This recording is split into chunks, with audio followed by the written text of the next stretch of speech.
இன்றைய தினம் சிறகடிக்கும் ஆசை சீரியல்ல மனோஜை நம்பி ரோஹிணி அவரது ஸ்டோர் ரூமுக்கு செல்கிறார்.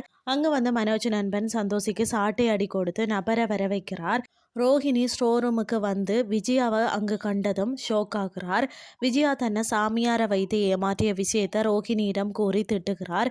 ஆனால் ரோஹிணியோ நான் அதை செய்யல என கூற மனோஜ் விஜயா இருவரும் கோவப்படுறார்கள்.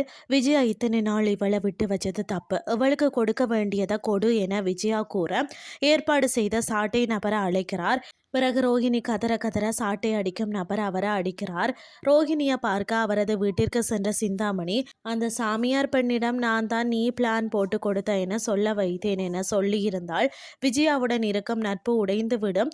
பிறகு அவர் என்ன செய்கிறார் என்பது நமக்கு தெரியாமல் போய்விடும் என கூறி சமாளிக்கிறார். கடைசியாக விஜயாவை தேடி அவரது வீட்டிற்கு ரோஹிணியால் ஒரு நபர் வருகிறார். அவரால் விஜயாவிற்கு பிரச்சனை வரப்போகிறது. யார் அவர், இனி என்ன நடக்க போகிறதுன்னு சொல்லி பொறுத்திருந்து பார்க்கலாம்.